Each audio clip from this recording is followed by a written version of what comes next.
ഇക്കാര്യങ്ങൾ നമ്മൾ ശ്രദ്ധിച്ചില്ലെങ്കിൽ നമ്മുടെ വാട്സപ്പ് 100% ബ്ലോക്ക് ആവുകയും എന്നേക്കുമായി ആജീവനാന്ത ബ്ലോക്ക് നേരിടാനുമുള്ള സാധ്യതകൾ ഏറെയാണ്.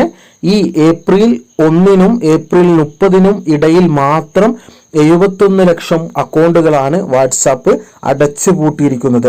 വാട്സാപ്പ് അക്കൗണ്ടുകൾ ദുരുപയോഗം ചെയ്യാനുള്ള സാധ്യത കൂടി മുൻനിർത്തിയാണ് അക്കൗണ്ടുകൾക്ക് നിരോധനം ഏർപ്പെടുത്തിയത്.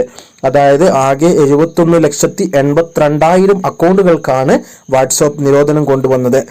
ഇനി അങ്ങോട്ട് നിയമലംഘനം ശ്രദ്ധയിൽപ്പെട്ടാൽ കൂടുതൽ അക്കൗണ്ടുകൾ നിരോധിക്കുമെന്നും വാട്സാപ്പ് മുന്നറിയിപ്പ് നൽകിയിട്ടുണ്ട്.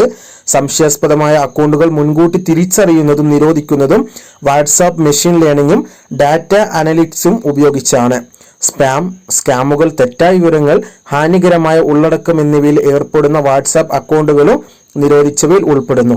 അതായത് വാട്സാപ്പിന്റെ തേർഡ് പാർട്ടി ആയിട്ടുള്ള GB വാട്സാപ്പ് പോലെയുള്ള കോമിൽ നിന്നും മറ്റുമൊക്കെ നമുക്ക് വാട്സാപ്പിന്റെ ഒറിജിനൽ അല്ലാതെ ഡൗൺലോഡ് ചെയ്ത് എടുക്കാൻ കഴിയുന്ന അക്കൗണ്ടുകൾ ഉള്ളവരെ എക്കാലത്തേക്കുമായി ബാൻ ചെയ്തിട്ടുണ്ട്.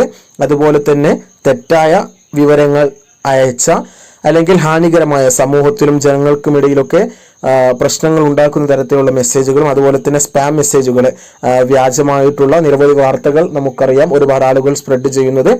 അങ്ങനെ സ്പ്രെഡ് ചെയ്ത അക്കൗണ്ടുകളെയും ബ്ലോക്ക് ചെയ്തിട്ടുണ്ട്. നിങ്ങൾ ഇത്തരം കാര്യങ്ങളൊന്നും തന്നെ ചെയ്യുന്നില്ലെന്ന് ഉറപ്പുവരുത്തുക.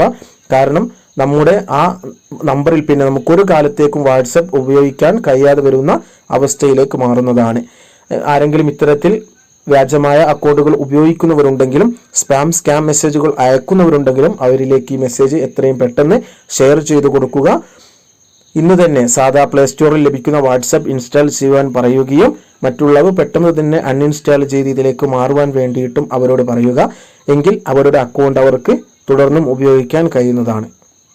ഈ വീഡിയോ നിങ്ങൾക്ക് ഇഷ്ടപ്പെട്ടെങ്കിൽ ലൈക്ക് ചെയ്യുക, ഇഷ്ടപ്പെട്ടില്ലെങ്കിൽ ഡിസ്ലൈക്ക് ചെയ്യുക. ഇനിയും ഇതുപോലുള്ള അപ്ഡേറ്റുകളും മറ്റും ലഭിക്കുവാൻ വേണ്ടി ചാനൽ സബ്സ്ക്രൈബ് ചെയ്യുക.